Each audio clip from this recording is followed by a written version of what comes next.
Mickey and Matt, yeah, they're cranking it up, jumping down theories like a hyperactive pup. Rambo Joe lit the fuse, Dave said take control. Now we're broadcasting live above the rabbit hole. Ancient aliens, lizard kings, government plots and shadowy things, laughing while they're chasing the truth in the dark. Are we crazy? Sure, but that's the spark. So smash that like button, buckle in tight. We're going down deeper than a cue drop tonight. 10-4 shining, the jokes are rolling. Hold on, folks, the truth is scrolling. Yeah, smash that like button. Welcome to the show. We're live above the rabbit hole. Mickey's on the mic, dropping jokes like bombs. Matt's taking notes while he's reading the Psalms. Bigfoot, chemtrails, a man in black. Whatever you believe, it'll make you laugh back. Was it real? Was it stage? Was the moon landing fake? Ask the boys, they know the code, or at least they'll improvise an episode. Smash that like button, let the madness roll. Welcome to the wild side, above the rabbit hole.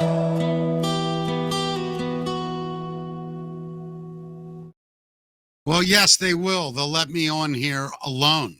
Hi, everybody. Welcome to the show, Above the Rabbit Hole. I am Mickey without Matt today. I'm actually in Matt's seat, and it's a lot of seat to take up. I want everybody to know that. I'm not good at doing these by myself because I need an audience. But I do want to start out the show by saying Matt just not feeling well today. He texted me this morning saying his stomach was bothering him all night, and he's feeling rough this morning. So I want to wish my partner in crime and my buddy Matt to get well. And today's Q school. So Matt doesn't like missing Q school much. But, you know, we do what we can. Hi, everybody in the chat room. I want to say thank you to Double L. She's the best, 555. She, of course, is one of our biggest supporters. Every day she's in here with her $10 rant, and we love her so much. Thank you so much, Lisa. And to the rest of you, good morning. Sorry we weren't here Friday. Oh, it's been a couple of days. I think Dallas threw us for a loop. And to meet everyone that we did and talk to everybody that we did, I think just got the best of us. And then, of course, Friday, right now, you guys won't even believe this. It looks totally normal. But if you knew how I was running today with the technical problems we have as well that we're trying to get fixed, not easy. It's kind of a complicated studio. It's not like the rest of them. It was built for a sort of a TV type thing. So the equipment's a little more complicated than my dumb ass knows how to work. But I got us on the air today, and that is a shock. And today is Q School.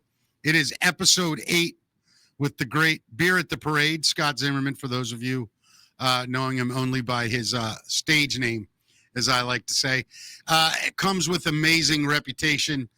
Since we've announced he would be on, I've gotten tons of things about Scott. And before I bring him on, I want to tell you the point of our show always is to learn more about this. If you are a world-class Anon or have been red-pilled for a long time, this show may be a little slow for you.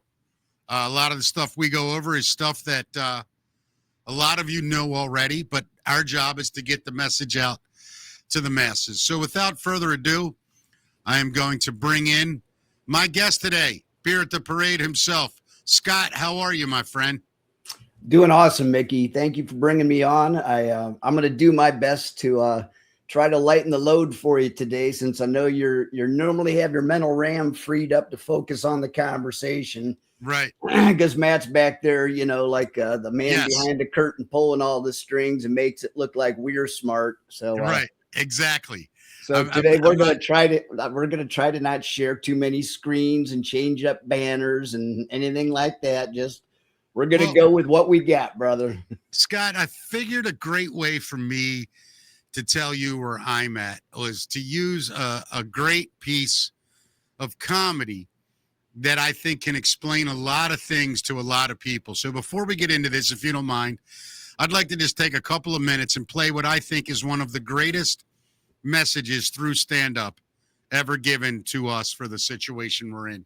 Keep in mind, this is about, I would say, 20 years old, but listen to how relevant. This is the great George Carlin, everybody. Oh, yeah. But there's a reason. There's a reason. There's a reason for this. There's a reason education sucks, and it's the same reason that it will never, ever, ever be fixed. It's never going to get any better. Don't look for it. Be happy with what you got. Because the owners of this country don't want that.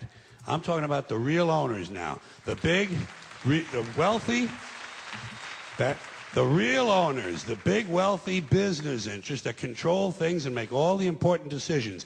Forget the politicians. They're irrelevant. The politicians are put there to give you the idea that you have freedom of choice. You don't. You have no choice. You have owners. They own you. They own everything. They own all the important land. They own and control the corporations. They've long since bought and paid for the Senate, the Congress, the state houses, the city halls. They got the judges in their back pockets, and they own all the big all the big media companies. So they control just about all of the news and information you get to hear. They got you by the balls. They spend billions of dollars every year lobbying to get what they want. Well, we know what they want. They want more for themselves and less for everybody else. But I'll tell you what they don't want. They don't want a population of citizens capable of critical thinking. They don't want well-informed, well-educated people capable of critical thinking. They're not interested in that. That doesn't help them. That's against their interest. That's right. You know something? They don't want people who are smart enough to sit around the kitchen table and figure out how badly they're getting fucked by a system that threw them overboard 30 fucking years ago. They don't want that. You know what they want? They want obedient workers. Obedient workers. People who are just smart enough to run the machines and do the paperwork and just dumb enough to passively accept all these increasingly shittier jobs with the lower pay, the longer hours, the reduced benefits, the end of overtime, and the vanishing pension that disappears the minute you go to collect it. And now they're coming for your Social Security money. They want your fucking retirement money. They want it back so they can give it to their criminal friends on Wall Street. And you know something? They'll get it. They'll get it all from you sooner or later because they own this fucking place. It's a big club, and you ain't in it. You and I are not in the big club. Now, if that does I don't know what will, my friend. I really don't. Yep. When I was I used to buy George Carlin albums when I was like 12 and 13 and pretty much hide them. Yeah. And one day when I was 15, my buddy had come over and we were downstairs. I think we were listening to Class Clown. Yeah. And my mom came home from work early and I heard her standing at the top of the stairs and she wasn't moving. So she was torn between going up to the kitchen or coming down, and I thought she was going to wring my neck. Right. And when the bit ended, I yelled up the stairs, "Am I in trouble?" She said, "No, I'm sure you boys hear worse at that at school." And she goes, "Just don't say anything to anybody else." But she goes, "Just between us," she goes, "I think he's one of the funniest guys that's ever walked on the planet." So, you know what's crazy about it, Scott, for me anyway, I love great comedians, obviously, right? Who doesn't? But the thing that blew me away was there's so many comedians out there that are smarter than the rest of us. oh yeah. But they play the role of a clown. Yeah. You know, I get to do it every night. You get to hide all this stuff that you know and present it in a way that just make people either go, huh? Or that make them laugh because it's a relief from it all. And I wanted to start today because one of the things that I am finding with my whole progress here, you and I talked about this slightly before the show, where a lot of people are learning all this. They become overwhelmed and they get like sad or whatever. I'm getting like excited because I've always known that they can lie to us all over and over. But when we all decide to stop believing the lie, they have no more weapons except to kill us. And at that point, that's war. Let's go. And I think for years now, the people that can wake up, the people that were aware of what was going on, sat back and just thought for a long time, like he said, you can't fix it. It's unfixable. You got to destroy it from within. And I do feel like maybe the people that have been in longer, like yourselves, the Rambos, the Daves, you have a little more apprehension to see the excitement because you felt it so often for so long. As a new person, I've always paid attention, but I've never, did you happen or do you happen to be a fan of Bill Maher? He is a very useful soldier in this movement. Man, Scott, did you see Friday night? Uh-uh. His new rules, which I find to be his most informative stuff. Mhm. It's where he slides in all of the stuff he wants the smart people to know.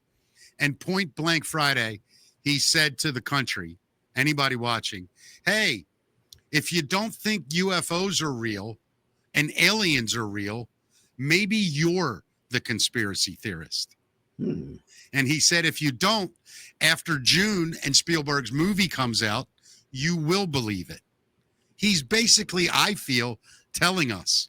He's the first mainstream guy I can think of that flat out on his own show said, aliens and UFOs are real. Get used to it, people. That's a major shot fired, Scott. It is. And of You all look at the it ones, differently? I wouldn't have picked that one, to be honest with you, I because know. I'm doing a show on Wednesday with Micro Toolmaker about Mhm. protecting the Anon brand so we don't come across as idiots. Right. And I think we almost need to be focused on the provable and the knowable now, and let the White House release the woo-woo stuff if that's Well, what they want to do. yeah, but don't you think, Scott, there's a part of it that is planned and purposeful? Because if you look back, there have been things that you've heard, the Q people, the Anons, the originals, the OGs that go, yep, there it is. That's the official announcement that we needed to hear.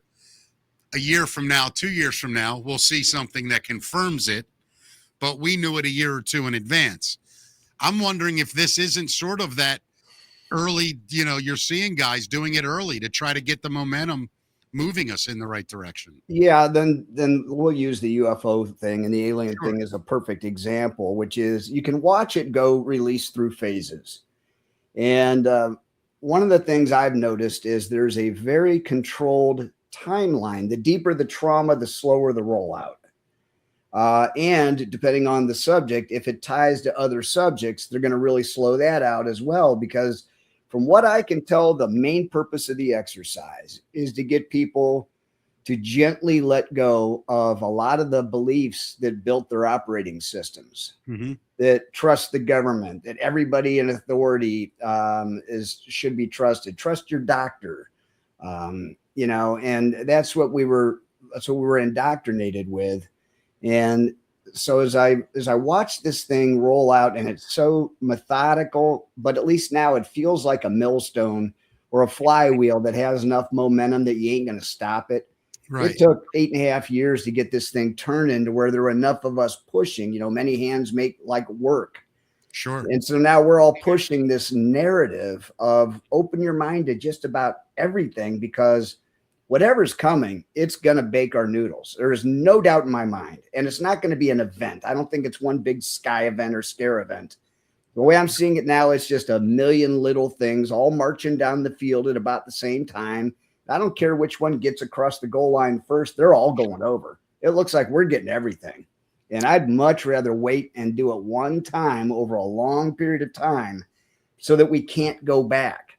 The trick is we can't get fat, dumb, and lazy again and apathetic like we were before the Great Awakening. So now they got us engaged. The trick is we got to stay engaged and encourage those around us to stay engaged and recruit some more people to join the army. Well, I think maybe the way to get people to join this army more is to start throwing things out, because I think the more people I talk to, whether it's at comedy shows or just hanging out in the club or out and about around town, I hate to say it this way, but I'm a guy people notice and they'll talk to me and they will come up to me, and I'm getting blown away more and more by people that just come out of the blue and they're like, hey man, I've been watching your show. They don't say anything about it. And they're like, man, this is incredible. Like, I always thought this stuff.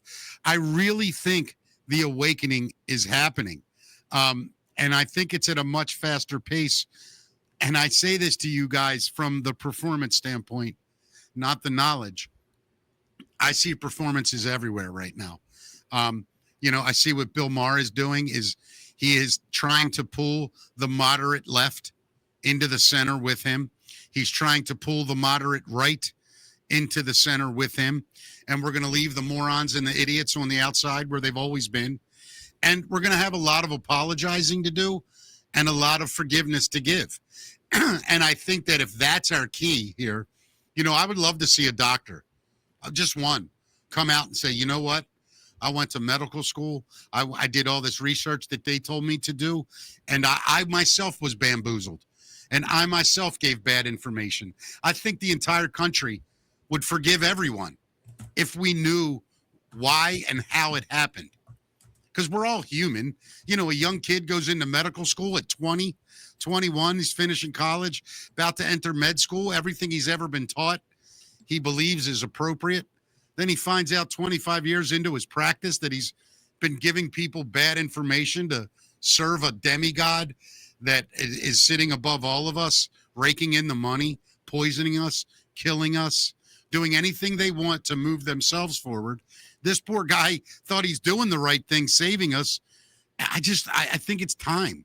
I think you're going to start seeing entire industries come forward and saying, hey, this is what we do. We've been doing it wrong. Forgive us. It's horrible. We all know why. Let's make it right. And I think that's the only way. There's going to have to be forgiveness, and there's going to have to be admission. And I think humans have proven they can forgive over time. Well, I'm fully prepared to apologize to anyone and everyone who tolerated me early on, because in hindsight, I realized that Q made damn sure we were wrong about everything. And my theory on this, and I did quite a bit of thought, was that when I developed my software for marketing automation, I got deep into psychographics. What could we learn about another person we could leverage, and how the message is delivered, the timing, the content? Some people like stories, some like facts and data and graphs. So I learned a lot about the human psyche, especially about how people make decisions. And when I took a look at the profile of the type of mind Q was trying to pull into this military-civilian alliance, they needed smart people, of course, but they also seemed to attract the loners and the misfits. And so we were a little bit socially inept. By and large, we hated school. We were bored as hell, probably got struggling grades, but smartest kid in the room. And they used us for our ability, because we were always competitive and we liked games. So when we started researching, I called it was heroin, a laced chewing gum for the mind. I couldn't stop chewing on it and playing with the words and the anagrams and the timing and the connection between the drops. So the problem Q had was when you recruit an 18-year-old like they did me for Army intelligence, you can tear me down and rebuild me in 8 weeks in basic training and create a whole new Scott Zimmerman who's now military focused. Good luck doing that to a 55-year-old. That takes 8 years. That doesn't take 8 weeks. So they needed to retrain our brain. They needed to tear us down and rebuild us. But the same personality type that they need for what's coming now was the exact opposite one. So they destroyed our egos systematically because they wanted humble servant leaders. That's who's going to help people wake up, are the quiet, patient, loving, non-judgmental people to answer their questions, to reassure them, to never mock them, never rub their nose in it, never say, I knew that 7 years ago. Took you long enough. No. Yeah. They wanted basically mostly Christ-centered, humble, kind people to help through this phase of the operation. Well, Scott, I think one of the biggest injustices done globally, I won't even say this country, because I think any civilized government has done it, which was that they recognize the true concerns, weaknesses, and sensitivities of its population. And when you know that in mass, you can control them. Mm-hmm. They know and I don't say this as an insult. I can do it with my own family. The average person in my family doesn't know anything past when their paycheck comes, how much it's for. They don't know what's taken out of it or why. They don't ask. They know they have to be at work at a certain time and they get to leave at a certain time. They're allowed a certain amount of time to eat or smoke a cigarette or do whatever. And I think people like us, Scott, I've had jobs in my life But the most successful I've ever been, or the most happy I've ever been, is when I'm working for myself. Yep. When all the decisions I make affect me, when no one else's decisions affect my outcome, it's freeing. Well, Now, when did you achieve that level of freedom? I think, high school, I knew in high school that I was not meant for this room. I had a different kind of mind. I knew that half the shit I was learning, I would never need. I knew that stuff I wasn't learning, I did need. I knew what I wanted to do when I was 12 years old. I knew I wanted to be in front of people, entertaining them or talking to them. I never understood why until recently when it all came together for me, which was about how I have learned and failed so many times in life that it prepared me for this moment. Because this moment is about nothing more than acknowledging failure and acknowledging that you have to change. And about a year and a half ago, I made that mental decision that I was going to be a different person. I was not going to be a sheep. I would have nothing the rest of my life, but I would have my sanity and I would have clarity in the mind. And Well, your thought process is not normal. Most people never have they never have those thoughts, and they live their life in fear of doing what? Avoiding going to jail. Yes. And the irony is, when you're in kindergarten, your parents send you off to prison, and they put you in a room, and they tell you when you can sleep, when you can eat. If you're a good boy and girl, you get 1 hour outdoors. Does that sound like prison to you? You get an hour outdoors. When you're 5. Yeah, exactly. Yeah. And then you get to do that until you're 18, and then you get to pick your next prison.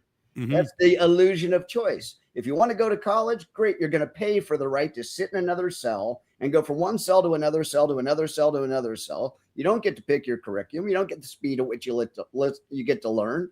Or you could just go to work. What is that? That's another prison. They're going to tell you when to be there, what to do, how much you're going to earn, when you can leave, when you can go home, when you can have lunch. Yeah. And if you do that for 40 years, then you get to go to prison. Why? Because they're going to tell you, here's what little money you get to keep, and here's what you get to do with it. And now we're going to tax the crap out of you again. And then the only time you're free is when you die. And even then, if you're a Christian, then at least you believe them, you're finally free. But I don't think most people realize that we have been imprisoned our entire lives. And the only thing they gave us was a choice on pick whatever you want to go do, but give us half of that. Yeah. And even worse than that, Scott, like I come from a very, very long line of blue collar men. I grew up in Northeast America, industrial city. Baltimore was a steel town and a shipbuilding town. My dad was an iron worker. My uncles were, carpenters, electricians. Nobody was a scholar in my family. There were a couple people went to college, had good business jobs or whatever. School was looked at as, in my house, it was, you did school and there was no complaining. You had to go. Whatever they taught you was what you needed to know. And I went to a religious school young, and I was defiant because I would just ask questions. When they told me Jesus walked on water, I simply said, couldn't that have been a sandbar? And I got yelled at at 3rd grade, 4th grade. And I remember another time when they said that, when Jesus rose from the dead, his body rose. All I simply said was, well, Jesus said, because I loved religion. I love the history of religion. I love all of it. And I said, and I'm paraphrasing, but I said, Jesus said the kingdom of heaven is ours. Aren't we maybe living in it and we just have to fight the devil every day of our life? They didn't even like that question. I thought it was pro-Jesus, but just the very idea that you would think outside of the box about what they were telling you sent a red flag up to me. I'm like, they don't have my best interest at heart. They have their best interest at heart. Yeah. Just tell me that from the beginning. I know what I'm dealing with. But, when I meet guys like you and Rambo and Dave, and you're so methodical in the way you see it, it's almost envious. I'm almost envious of it because you can have closure on a thought. Every thought I have always ends with, well, maybe, and I think that's just the curiosity in But me. that's not a bad thing. And I got to tell you, the day that I think I've earned closure is the day stopped taking in new ideas and new possibilities. And I don't want to be that guy. No, I'm with you. You know, though, that's why here's the best advice I can give people, because look, we're just starting to enter the flood phase and things are going to get really hairy really fast. So don't try to latch on to every little win. Don't try to any little White House announcement. This is it. This is the one. You're going to drive yourself batshit crazy. Yeah. So I always tell everybody, picture a little boy playing with a yo-yo and he's walking up a ramp. If you stare at the yo-yo, you'll drive yourself nuts, up and down, up and down, up and down, up and down, up and down. If you step back and just watch his head, you'll see this, a nice steady progress. Yeah. And that's why for the last 2 or 3 years, when I knew Q wasn't coming back and it was us, the training wheels are off. If we are the mission, yeah, I had to take a role of detached amusement. I just sit back now with this little grin on my face going, ain't that something? yeah. I can't wait to see what this one does. Perfect example. I am a Flynn guy. I'm sorry. Yeah. If I'm wrong, I'm all the way in wrong. I'm a Flynn guy. Sure. Always have been, never wavered. Here comes Dan Bongina on Monday morning, blowing up the whole Flynn family. He's even going after Ivan. He goes after Junior, for heaven's sakes. Yeah. And he's just blowing this whole thing up. And I thought, well, isn't that something? Let's wait and see what happens. Like the next day, the DOJ settles with him for $1.2 million for what? Wrongful prosecution. They admitted it. We prosecuted him illegally and wrongfully.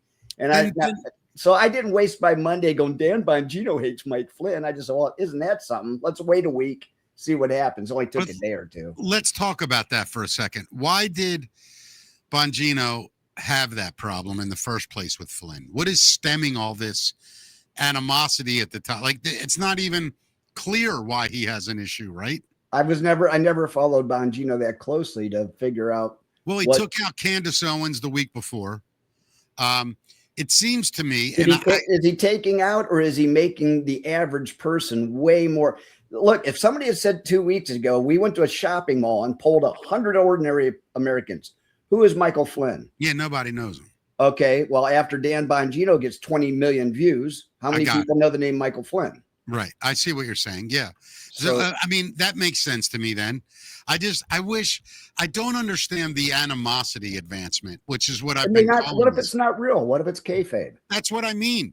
That the animosity advancement. In other words, I'm going to try to promote you, Scott, but in doing so, I'm going to go on my show every day and talk badly about you so that people look into you. I'll tell you what, if you want to get my channel boosted, say, I don't know what to make of this Beer of the Parade idiot. Half the stuff that comes out of his mouth is horse crap, but the other half is like brilliant. Right. I can't sift through one to get to the other. I can't stand. He's driving me nuts. Right. You can do that for me every day of the week. I'll be okay with that. And me too. You and I get that. That's my question to you is, do you think that's what's going on right now? Do you think there's a lot of propping up and exposing, not exposing them in a bad way, but for instance, Bongino, to me, going off on Flynn is just like you said, it is a bullhorn going, hey, everybody, go learn about Michael Flynn. You're going to like him later. Yeah, don't buy his movie and don't read his books. Right. Yeah, I'm going to sit here and scream about him for 10 days so that you don't know who he is. Right. And I do see that. Let's change gears just for a little bit, Scott, because you've been in this so long and me so new with the Q thing. I'm finding out, I said this, I think the second or third time I was ever on a show about Q when they asked me what I thought it was. My whole idea with Q is this from a 40,000 foot view. I think that they knew exactly who they were after. The autists, the people that aren't distracted by the shiny nickels, people that would stay in the trenches. They got to them. They showed them how to do this, what to look for, who to look for, where to look. They basically trained a civilian army in tech cyber wars. And I don't mean code writing. I mean messaging. And I do believe that, like you said earlier, it is totally up to us. We are Q now. We have to get these messages out. And doing these shows, like you said, and all these personalities coming together. You know, I was attacked about 2 weeks ago for doing the Oscars award show by some Anons. I won't even listen, this is the way I look at it. I'm not even angry. I understand their passion and that they think they're at war, and that this is not to be, taken lightly. And I simply say, if we're going to win this, we need everyone, and we can't do it by, you constantly can't be firing off rifles all night long, telling people to get ready for war. I believe you have to mindset them into why they need to go to war. And I say war, I mean ideological. This is something that the masses are going to win if we're all like-minded. And it's going to take all the types. It's going to take the funny ones, the serious ones, the men that can walk in a room and beat the crap out of other 20 men. We're going to need all these men together. The thinkers, the fighters, the lovers, the laughers. We need to take our life, what we love about day-to-day life, and that is who we need to be going after these people. And don't even hide behind it. You know what? When it's time to laugh, I step forward. When it's time to be serious and negotiate, other people step forward. When it's, I just think we all have our parts, and that's what Q taught us. So many people played a different part in making things go wrong that I think it's going to take so many people making it right.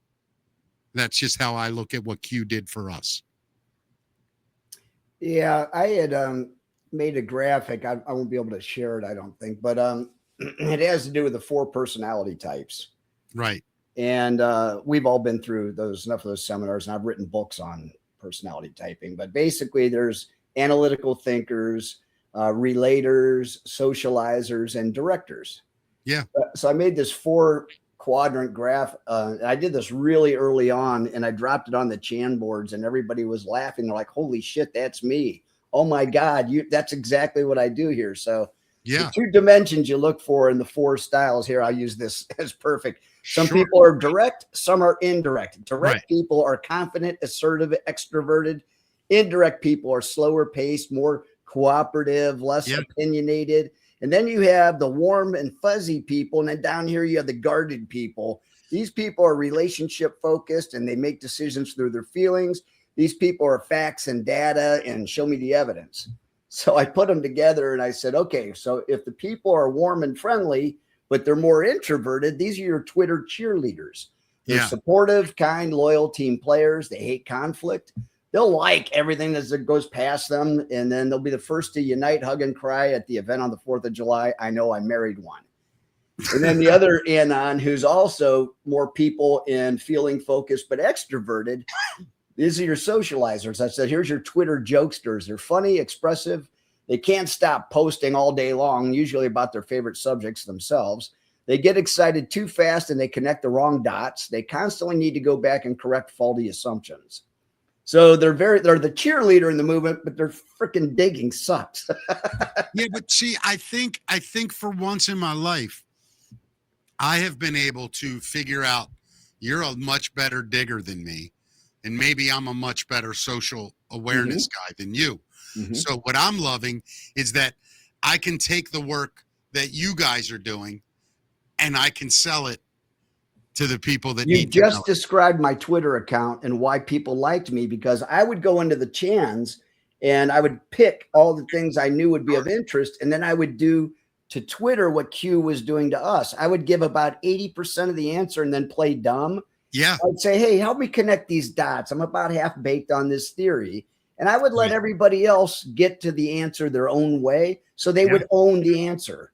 I didn't want to tell them what to think. I wanted to make them interested in playing the game, but I didn't want women over on the Chan boards looking at what I was looking at, because it was nasty. Yeah. So I would clean it up and bring it back to the women on Twitter, because I didn't want them seeing the other stuff I had to see to get to the digs. Yeah. And I think the digs, for a guy like me that is a framework guy, I don't get down into the minutia. It's not how my brain works. I frazzle out at minutia, where some people explode and they become geniuses in the minutia. I'm this guy that sits above it. And what I've noticed is when the great diggers, so to speak, get into something, they do it with such clarity that it's really easy for me as a storyteller to then put it into ways I can describe it. And I think a lot of analogies, metaphors, things like that really help this messaging.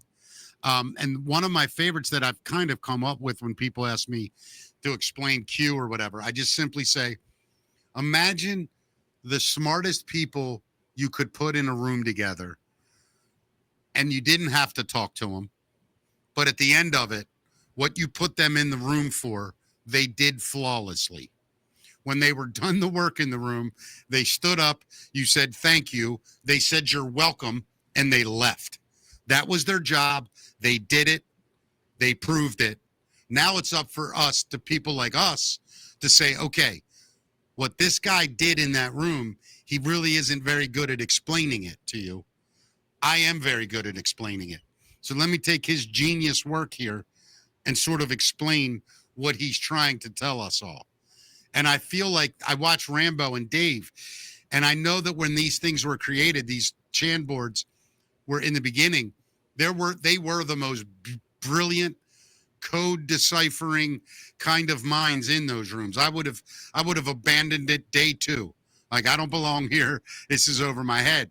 But now that I see the end result of it all through a guy like Rambo, or, News Treason, or any of these guys, Sean Anon, Adel, you, when you guys speak of it, you've been able to assemble all of the info that they gathered, and you guys gathered, put it together, explain it to me. Then I get to go out in front of 100,000 people and say, listen to this story.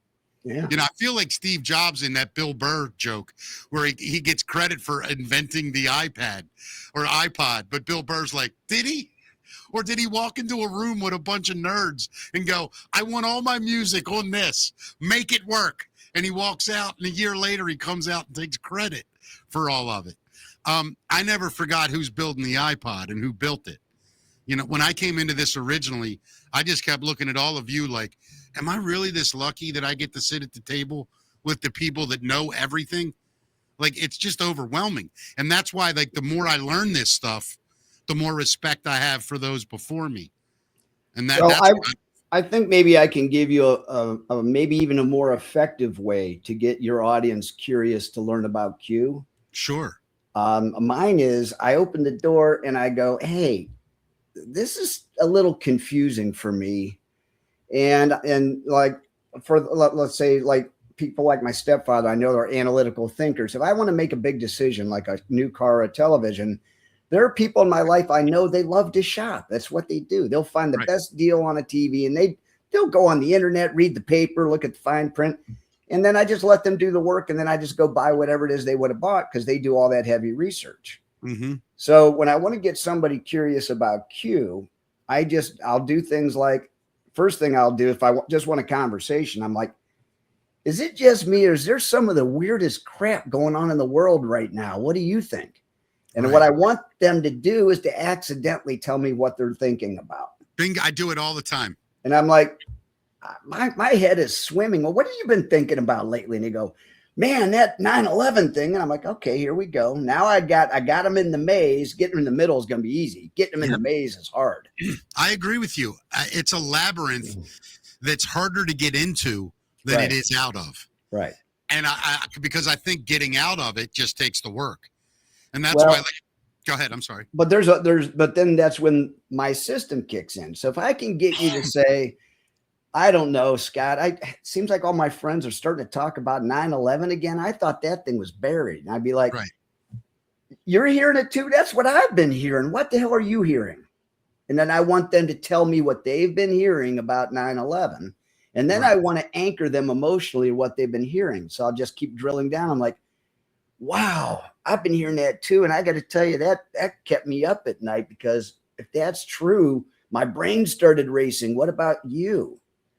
Well, do you find, I don't know about you, Scott, because you've been in it much longer than me. Like, I had a friend of mine, actually girlfriend's cousin, reach out to me last week, say, hey man, watched your Q show, I wish I could read it verbatim. I've had these feelings about something being weird for a long time. And I think you might be onto something. And it's funny because here I am in 2026 and I'm waking people up. Like, to me, it seems hilarious, but it also, it's humbling because I realize just how many people close to me. Well, you're are in a really good spot to keep doing what you're doing because you Agreed. aren't saying you're the expert and you're Not being at really all. honest. You're saying, hey, I fell in with a bunch of these guys and women, and they spent years researching these subjects. And they're willing to teach people like me and you. And it's really amazing and remarkable. And what you want to do is you want to stay positioned as if you just are discovering it and you could use their opinion. Well, you know, I look at it like this. I raise children, right? I raise children. And when you're in your 30s and you have babies, well, you've learned a lot in 30 years that you have to show them. And some of it is so stupid. Don't stick your finger in an electric socket. We forget we have to tell every child this rule. Don't jump in a pool in the deep end. Like, all these little things we take for granted as humans, we had to learn. I look at this now, I truly do, like I'm a parent. I want to be a really cool parent. You know, I want to be like a really cool uncle, the ones that'll let you smoke cigarettes behind the garage. You better not tell your father. But it's that kind of thing where I think people are going to need to be guided, and they're going to need that. Don't stick your finger in the socket. Don't worry about this. That's already handled. This is where we're taking care of this. This is what the bloodlines mean. This is what all these little different things that are so core to the center of so many problems is what I'm finding to be. It's really easy to see it from the inside out. It's from the outside in that's hard to see how it all connects. But once I've gotten into this, it's really simple to see who's running the world, number one. Number two, how long they're going to run it. And number three, how we can get rid of them. And when you start to see that, you start to go, yeah, all right. We just got to let everybody else know, so that once everybody else knows, then we can just actually do it. I think that's another thing Trump taught us. You can just say shit and then do it. And then it'll happen or it won't. It's that simple. I mean, you think about how many times he said, I'm going to bomb Iran if they don't quit effing around. And they didn't. He just bombed them. Like, and you could go down the list of things like this. Do you want to know do you want to know the one he predicted that almost nobody caught? What's that? When he ran the first time, he said 1,000,000 times, I'm going to build that wall and get Mexico to pay for it. Yep. And then everybody went ballistic. I mean, hell, the Congress sued him for 2.5 years for a Peasley $5 billion. Yet we'll send $400 billion over to Ukraine for their wall. It's insane. So, well, what was funny was that executive order 13818 that he signed on 21 December of 17. Basically, if you're caught committing crimes against the United States or trafficking people or children, all your shit belongs to us. Yep. Well, I don't know if you remember, but we arrested the world's largest drug dealer named El Chapo. And we had his ass up in front of a court in New York for 6 days. And I'm sure you're just naming names. Do you know what we seized from him? Didn't we get all of his assets? Every single thing? You want to know how much cash we got? Wasn't it like 25 billion or something? No, it was 13 billion, but that still pays for the wall with 8 billion left over. On budget, on time. Yeah, paid for the World Cup too. So that's why, you know, one thing about Trump is he'll set the bar and then he'll jump over it. And he'll set it higher and he'll jump over that. Yeah. He's been talking about this 4th of July now for 2 years. He's been pointing at this one date for 2 years. And our buddy News Treason said I may have accidentally broken someone at the bar. Let me read this real quick. News Treason just came in and $20 rant. He said, I may have accidentally broken someone at the bar yesterday. She asked the worst secret I knew, and I told her about Sandy Hook. Happy Monday, everyone. Yeah, Dave, listen, buddy, I will never tell you guys how to dig, but I think everybody should start running their conversation ideas by me first before they present them. No, but that's that. Dave makes a great point here, Scott. You know, there's no easy way to tell people this horrible stuff. And I know a lot of people are going to disagree with me because I'm not coming at it with the knowledge. I'm coming at it with the delivery knowledge, how to get this message out. And I really think we've got to start taking this web. I'm going to back up. That is like this big. And if you follow a spider web, it all comes down to that tight little spot in the middle that holds it all together, where they start.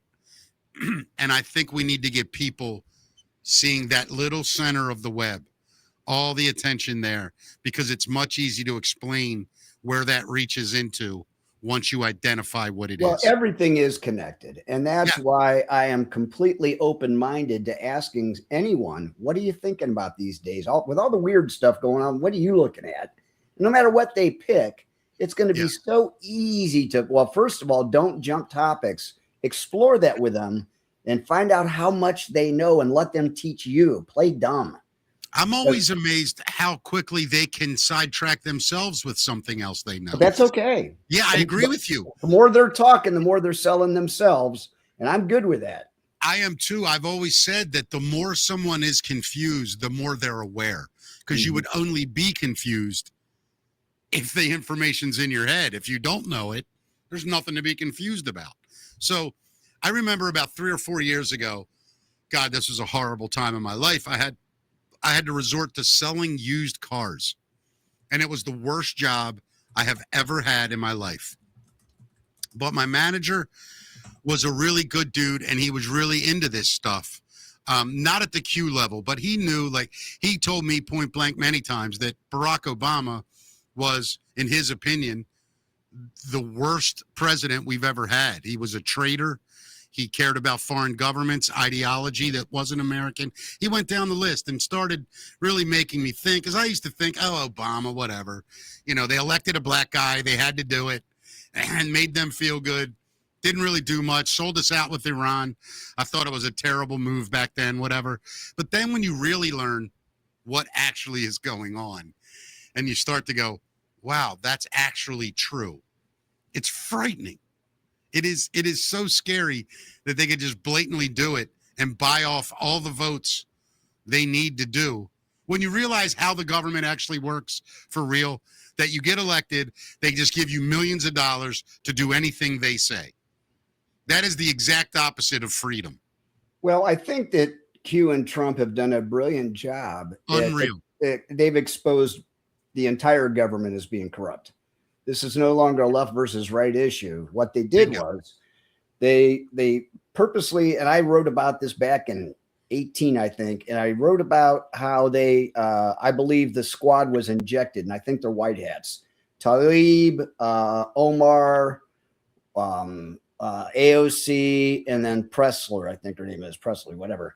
And they were injected to move the left so far left that the moderate Democrat looks over and goes, where the hell did my party go? I didn't sign up for this crap. This is socialistic, communistic, anti-American. And then what happened was, so we let them steal the midterms in 18. I predicted that. Q predicted 53-47 on the Senate vote because we need to keep the Senate.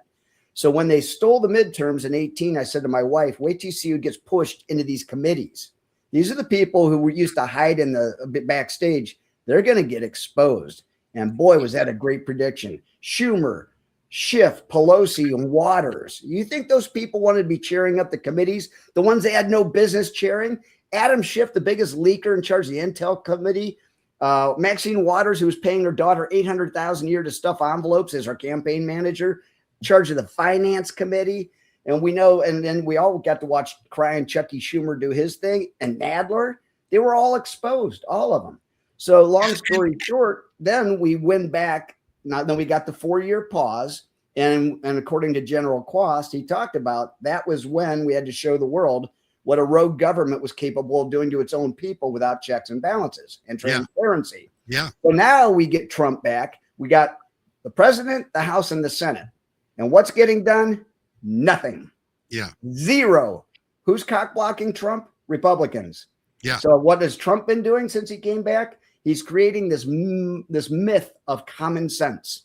Yep. Do you want safe streets? Do you want a secure border? Do you want better food? Do you want lower inflation? Common sense. And Did yet, you ever read Common Sense, Thomas Paine, The American Revolution? I'll tell you, it really is what started the American Revolution. And it was basically just a thing saying, does it make sense that we are taxed with zero representation, None of our interests are met, yet our goods are taken. And it is a sounding board for any revolution to just ask itself, does this make sense? And, our founding fathers, flawed as they were, knew bullshit when they saw it. Yep. And that's what we're seeing now. There's more bullshit going on now in a free country than when we lived under King George. This is the first time in my lifetime, Mickey, I can actually see a third party making an absolute go of it. I've watched these little ones spring up and pop up over the decades, and nothing ever happens because the machine turns on it and crushes it to protect itself. Yeah. Well, now people don't trust the machine. Trump could come out with the Liberty Party, the American Party, the Patriot Party, you could name it the Dog Poop Party. And people would look at that a lot harder and then compare it to the other two. Yep. And so he's kind of married the other two as the uniparty. And boy, their corruption is popping up everywhere that nothing gets done ever if it's good for us. And good for them. Okay.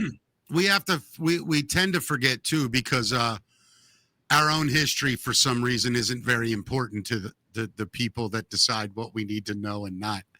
And it's because our own history would have taught to not allow this to happen, which is why we don't teach American history anymore, so that they can change it and use it any way they want. I will say this, that the founding fathers, the principle of this country was that all men were created equal, that everybody had a fair share, that you had the right to life, liberty, and the pursuit of happiness. That's it in its nutshell. And you make rules and laws based on those principles. Well, we have taken that concept of what's right for man, cast it aside, and made it what's right for the advancement of dollars. And when we've put the U.S. dollar over the U.S. citizen, that's when we fail. And that's what we've seen for 100 and some years now. I mean, if you go back to the turn of the century, in the early 1900s, late 1800s, some of the most powerful men that ever lived were alive in those days. It was 7 or 8 of them that ruled the world, along with the Rothschilds in Europe. They had everyone by the balls. They had industry, they had banking, they had medicine, they had law, they had all forms of what we would call society cornered. And they've been punishing us ever since for it. So it's really simple to figure out. And then you add the industrial military complex on top, which then took all our money and built systems and weapons to keep the interest of these corporations that are punishing us safe globally.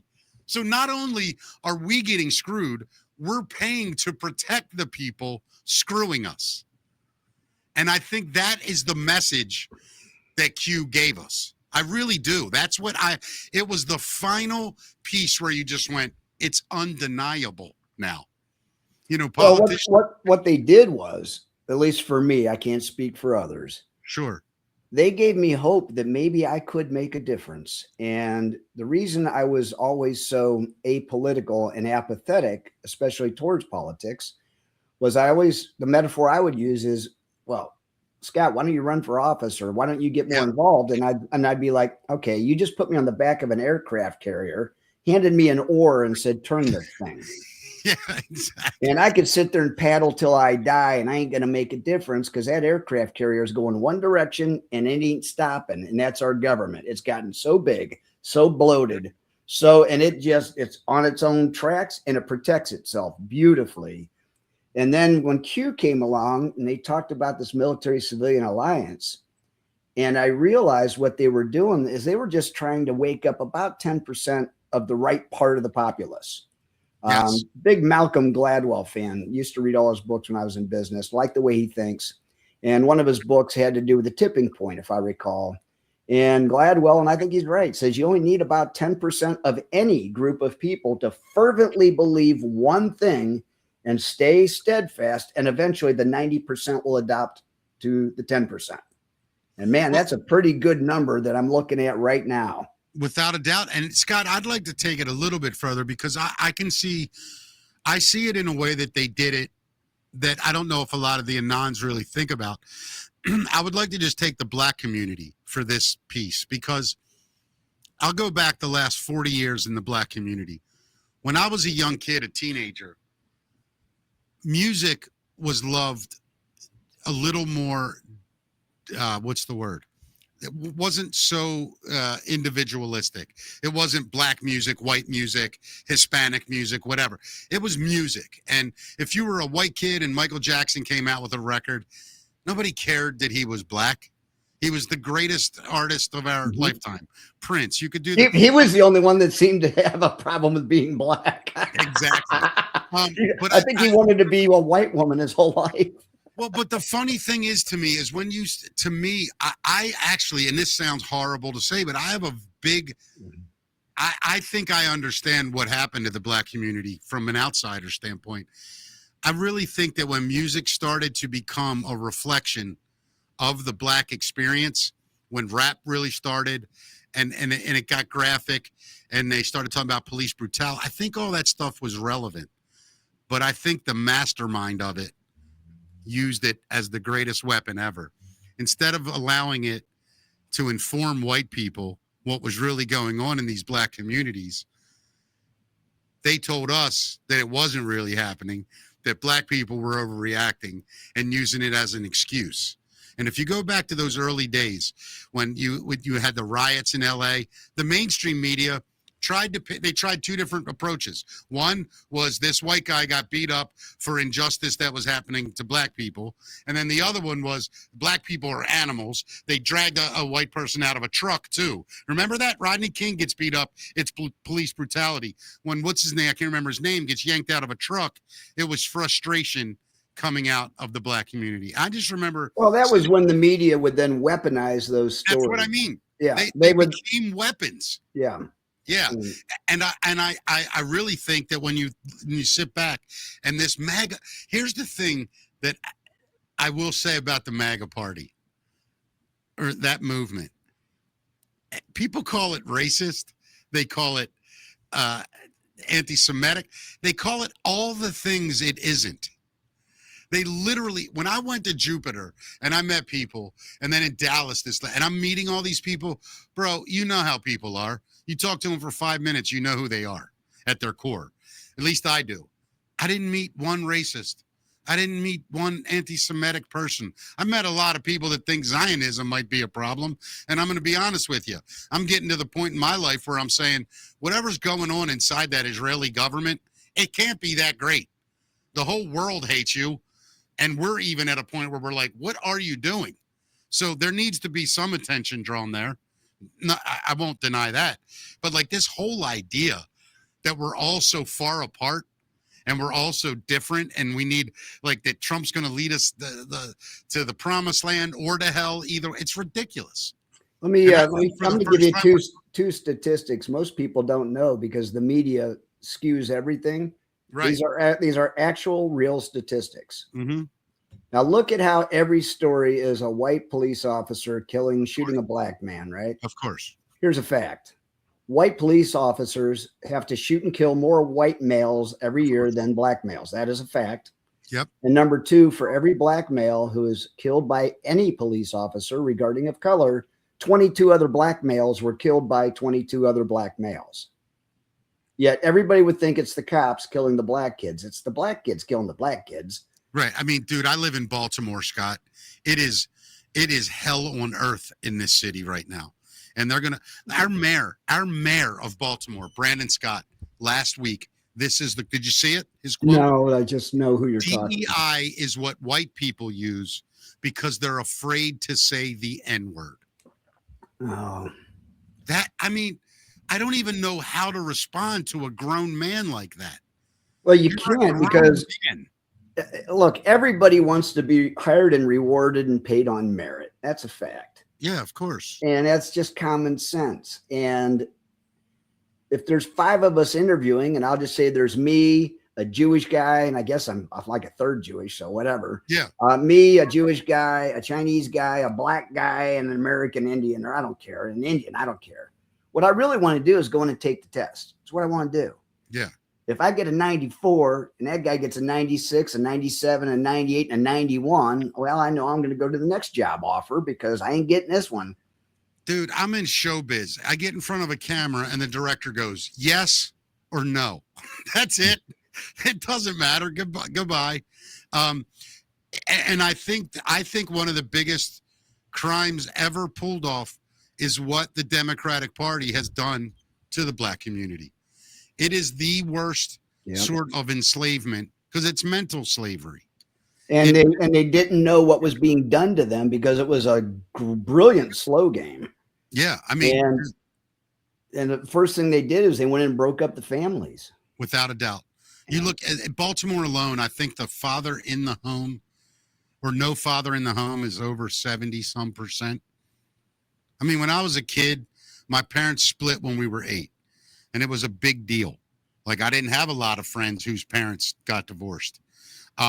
I felt it, and it is a difference. Thank God I lived in a house with other relatives. I had uncles that if I got out of line would grab me by the throat in a second and let me know who I was in the situation. And I can't imagine being a young black man with no positive male role model figure in the home. And then you go out on the streets where it's survival of the fittest, man. And people joke about that. It's no joke. I mean, you get out on the streets in Baltimore, it's a war zone. Everybody has guns. I mean, every day there's a shooting on the news. I mean, and now it's in neighborhoods that were, old school Baltimore stronghold, whether it was Irish Catholic or German or, whatever. They were just these old school neighborhoods. They were poor, they were white, lower middle class. A lot of them evolved into mixed neighborhoods, like where I live in the city. It's a mixed neighborhood, and it's fine. It's middle class, lower middle class. But, man, when you get into it and you get down, I mean, the police don't even go in some neighborhoods unless there's a body on the ground. Literally, they don't. It's Beirut. I don't know what else to explain it. And then these guys get on TV and they act like, oh, well, the harbor this or this is, and you're like, I was just there yesterday in the city proper. Went to the B&O Railroad Museum.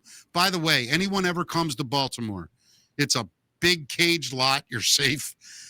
Get there. It's one of the greatest things. It's where, people forget how much of our country was built by the railroads. And this is a museum designed for all of it. It was so cool to see, how. I got to tell you, Mickey, it just chilled me to the bone that I'm sitting here and have a conversation with somebody who's promoting tourism into his own city and has to say, now you need to come during the day. And this one area is caged in. Right. And I mean, what have they done to our desire for ordinary safety and security and to live in a place? My girlfriend Shannon, her son Owen, who's autistic, and Stan, our friend, who has some issues as well. But anyway, we all went out and we had a great day, man. We went there and then we went to the Maryland Museum of Industry. Now that sounds stupid, but when you go and you remember, wow, at one time Maryland provided most of the oysters to the country, and they showed you how they did it and how they canned all these big cans of oysters and the shells everywhere. And it's just like, that's a whole industry, an entire industry that was born here. And now it's like a memory because some big corporate dudes bought it all up. They have factories now, but it was just wild to see what Americans really are capable of when given the opportunity. Well, do you want the light at the end of the tunnel? Sure. Here's the big one. And this is how I got my mom to finally look at me like I wasn't crazy. Trump cleaned up DC in a matter of weeks, or so the story is told. Okay. Right. He brought in the National Guard because he's legally able to do that in the sovereign area of Washington, D.C. So I was sitting with my mom and I said, have you noticed what's going on in D.C.? She goes, yeah, they're cleaning up the city. It's about time. I said, it's way past time. Yeah. And I said, why aren't they cleaning up any other cities? She goes, I don't know. And I said, because Trump's not allowed to. He needs to get a formal request from the mayor or the governor of the state. When he receives that request, he can send in our troops. They'll have it cleaned up in a matter of weeks and people will have a nice, clean city. But here's the problem. Number one, he's not allowed because nobody's asked him to come help. Number two is that even if he goes in and cleans it up, the corrupt judges and DAs and sheriffs are going to just turn it into a shithole again by not putting people behind bars and keeping them behind bars. So I said, what Trump has done is he's created a light at the top of the hill called Washington, D.C., and everybody who lives in a sanctuary city or state will eventually look at that and go, why can't we have that? I want safe streets. I want safe policemen. I want to live like that. I want to be able to leave a restaurant after dark and not worry about getting carjacked or my wife's purse stolen. And so I said to my mom, none of this will improve in any of these cities until we, the people, demand it. It's got to come from the bottom up. And I said, right now, Trump is waking up people to the fact of Civics 101. You can't vote these people out, right? Right. Do you know what these are the people why you don't have safe streets. That's the only reason. We could fix you in a month. I don't understand it. I don't. And you see people all the time. They're like, I wouldn't care if the National Guard came in the neighborhood and cleaned it up. Like, who's against that? That's the part. The media. That's it. Right. So why are we listening? We're not. Most people now do not trust the media. Trump did a great job. Why don't we just send troops in then? Because we can't legally. Who's gonna file the suit? Why don't we just impeach the mayor or the governor who's not doing it? Bingo. That's what I'm getting at. Like right here, right now, we have a race going on for governor. You may have heard of Wes Moore. He's like the new Black Jesus, I call him, because Obama was the first Black Jesus. Now he's like the second Black Jesus. And he's a nice man. I've met him. I've had a conversation with him. Completely inept governor. He has one ambition in mind, to become either a senator or president of the United States. That's blatantly clear. He lied about his war record, his military record. He is completely dropped the ball on probably the most important item to Maryland, which is the rebuilding of the Key Bridge. Baltimore has the Chesapeake Bay that comes right up the middle of it, all the way into the heart of the city. And to go from one side of the city all the way around is about an hour drive, where this bridge made it a 5-minute connect. And now they're saying 5 more years before a bridge is built. Like, it makes no sense. It's 4 times its original budget. Like, it's just blatant bureaucracy and criminality playing out right in front of our face, and we don't even know what to do. I don't know if citizens know what to do in this position. Every one of our elected officials in Maryland is a hack. Every one of them. They're all hacks. There's a couple yelling down there. There's a guy running for governor right now named Ed Hale, who was a billionaire, who was a businessman in a city where he had to be a Democrat. It's the only way he could get anything done. But in his heart, he's not. He sees the truth. And he changed party affiliation, got into politics. The guy's 80 years old. He's more money than he knows what to do with. Point blank said, I got grandkids that live here. I have the means. I don't need the money. I'm going to clean up the state. And I believe he's a guy that could do it. And that, because it's that Trump attitude. Just do it. Let him sue you. Look, how many times did they sue him in Congress? How many times? 30, whatever. He won every one. Yeah. I mean, screw them. Call their bluff. If the president announced today, I'm sending troops to Baltimore illegally to clean up your city, I would go down there and help them move cars out of the way so they could get in illegally. It makes no sense anymore. 0 sense. Actually, it makes complete sense, because everybody who needed to be exposed is now being exposed. Right, but when do we start actually doing the cleanup, though? Okay, we see them. But it has to be done legally and morally. Listen, we're only missing one thing that blows this thing wide open. And it might be the one thing we as American citizens can demand. That is transparency in all levels of our government. Period. Yeah. End of story. Stop.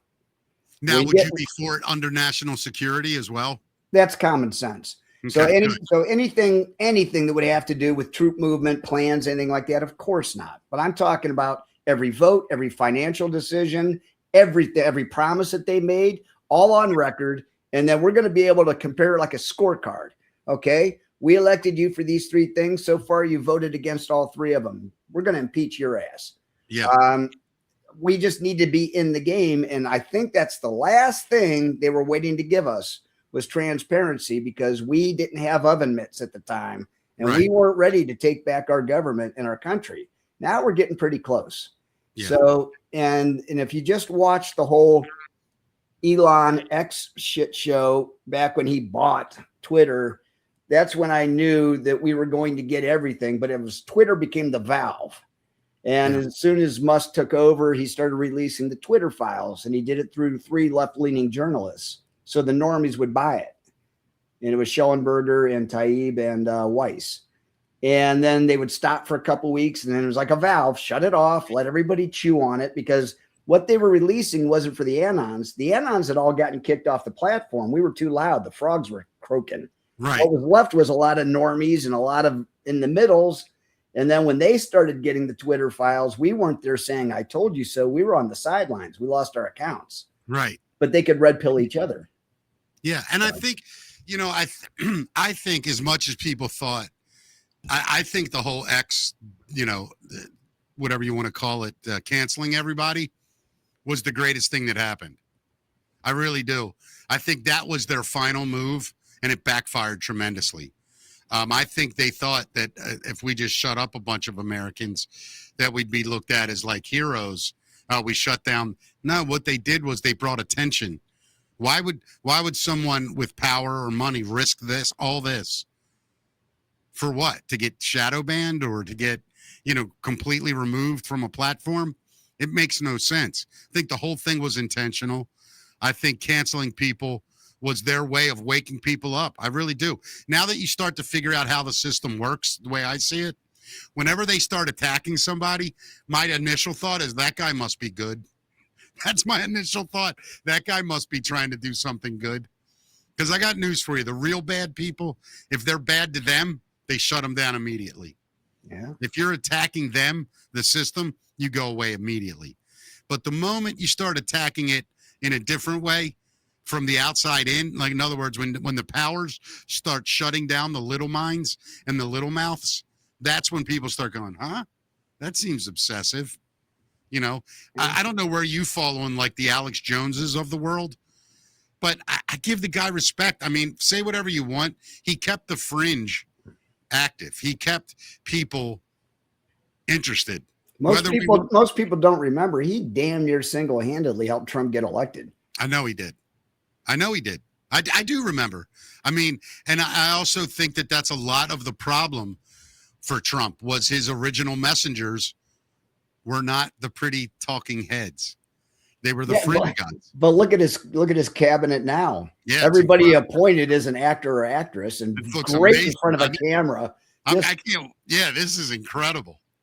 Every single person looks like a leading man or a leading woman. Central casting. Yeah, I mean, I can't wait for the day that, one day, 20 years from now, when CIA documents are released and all these people were just literal actors, told what to say, told what to do. If somebody had told us 10 years ago that 1, Donald Trump would be president. Right. And then 2, he would appoint some guy in charge of our food and our health who takes his shirt off at 75 years old and rips out 15 unbroken pull-ups. Yeah, it's pretty impressive. And he would change it from Department of Defense to Department of War and yank a Fox anchor named Pete Hegseth out of there and stick him in front of that job. And, right. If anybody looks like, your middle-aged guy who's still in great shape who wants to go kick somebody's ass, it's Pete Hegseth. Yeah, no doubt. Pam Bondi, I thought she was about 40 and I realized she's 60 and looks like that. I'm like, holy crap. Yeah, I didn't realize she was 60, but I do want to ask you though, do you think any of them are competent or any of them actually making decisions? I believe they are brilliant reporters. Great way to put it. I think military intelligence has been running everything using AI and quantum computing for a long, long time. Yeah. And I think full control means exactly that, full control.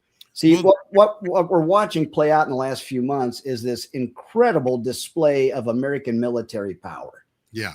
I mean, we just go in and like Venezuela, how do you go in and take out their military leader on his own base with no casualties? Come on. Then we just go into Iran and go, okay, we're just going to wipe out all your, ground surface to air capabilities and all your communications. And we're going to sink most of your boats and have like 13 casualties. Right. And I think to make it even worse to me, it was almost. I take you at their word when early on they said this was over before it began, because having served a little bit in Army intelligence, nobody says anything about anything ever, not ever, let alone go on the internet and start posting shit. Are you kidding me? Are we that far advanced from the rest of the world militarily? Had we been cooperating with other countries, absolutely.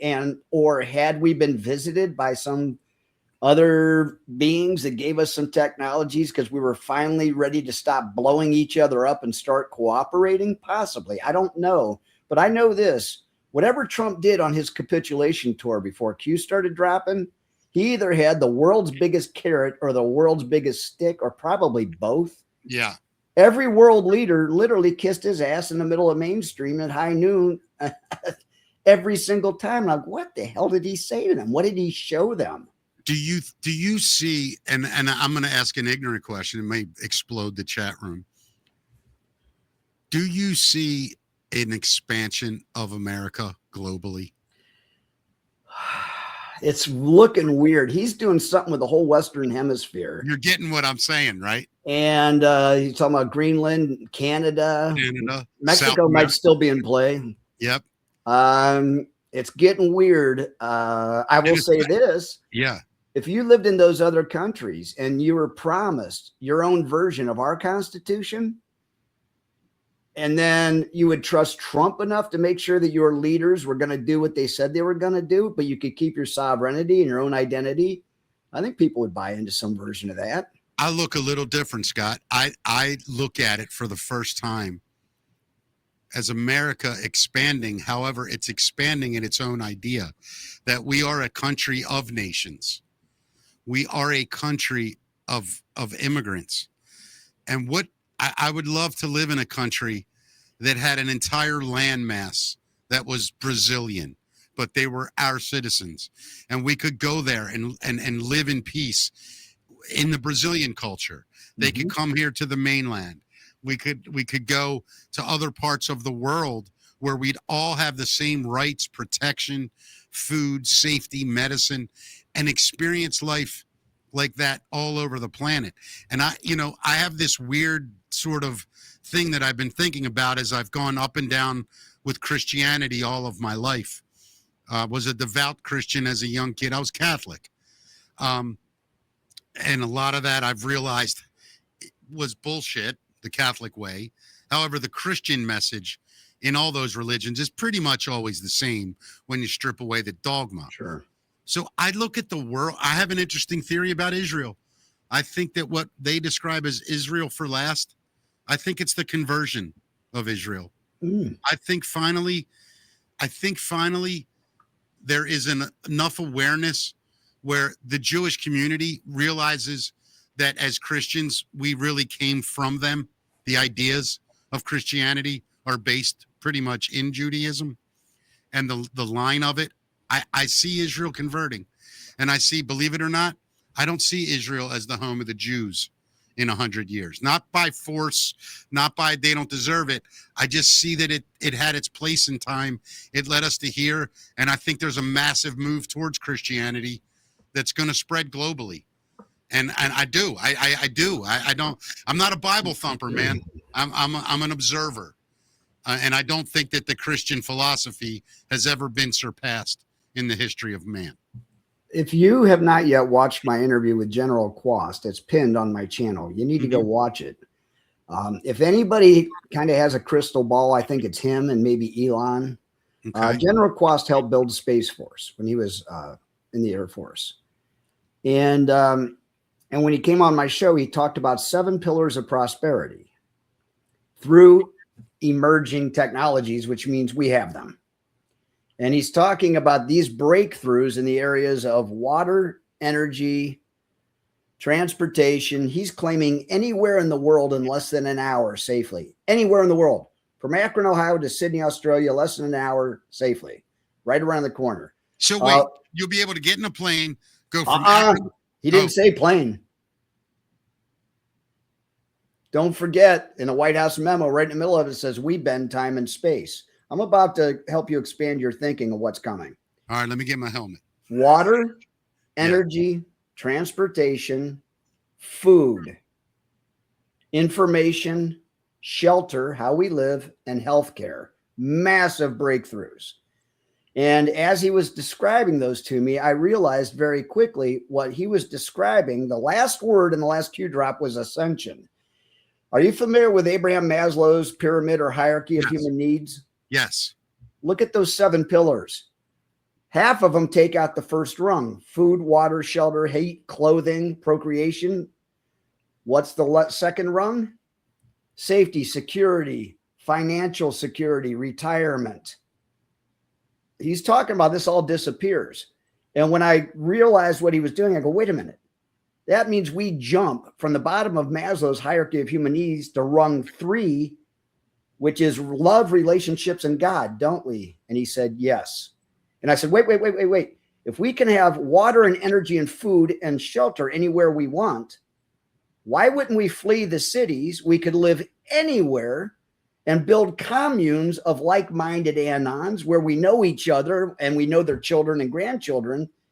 And then I said, oh my God, with AI and energy and internet access from anywhere, we would use AI to teach our children, and we, the elders, will help raise those children with the ethics and the values and the morals. And he said, Scott, we were never built to live as human beings in cities. We're too close to each other. We were never built like that. We were always built for communal living. And Quast is a brilliant sociologist. He totally gets the whole seagrass thing and how they're all moving all of us to be ready to accept what is coming, which is freedom. We have never experienced freedom, and they're trying to get us to grasp it enough so when they hand it to us, we don't muck it up. That's what I'm seeing. And by the way, Elon and Quast are both saying the same things at the same time. In 10 years or so, money will be irrelevant. I since I was a little kid, Scott, I make this, I don't hide it. I am terrible with money.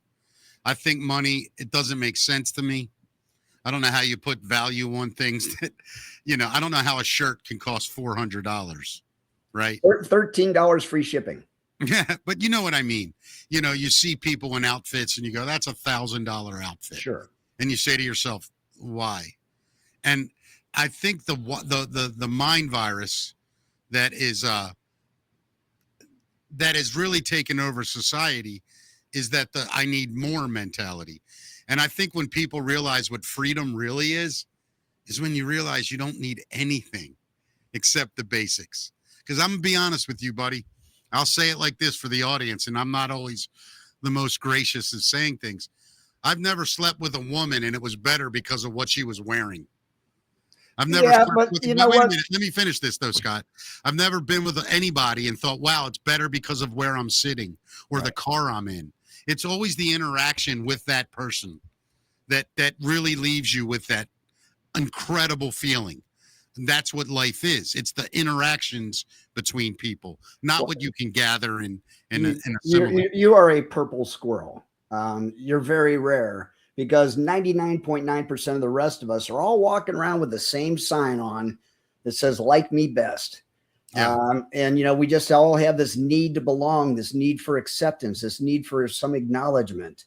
And so if we're not getting it, we try to feed it to ourselves. That's why people go to Starbucks and pay $6 for $1 cup of coffee, because for that one little moment, they felt better about being able to pay $6 for $1 cup of coffee. Not me. I know it doesn't make sense to you, but it's just the human condition. Right. But is that something, Scott, that by throwing it right in people's face, they can figure out quickly?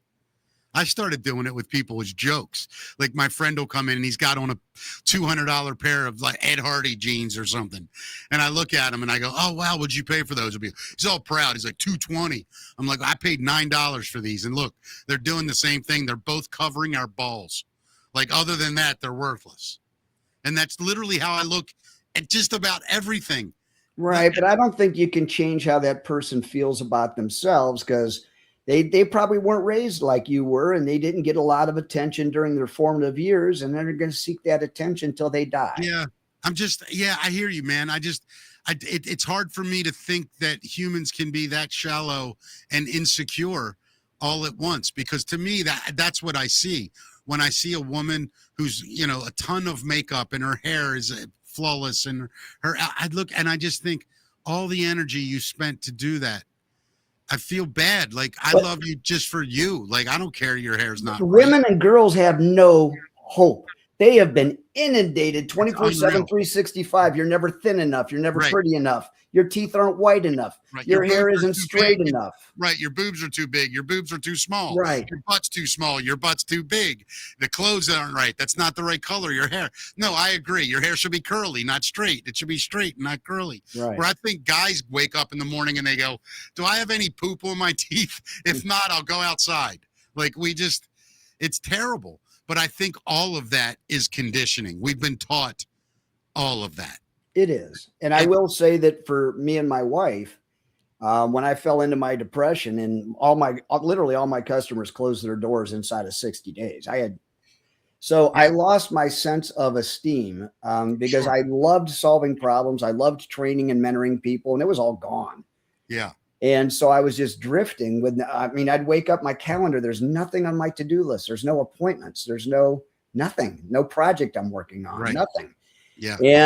And so we had to dig into her inheritance, and then we blew through all of our life savings. I had no way to generate money, and we got flat broke. The only thing we kept was this house, pretty much.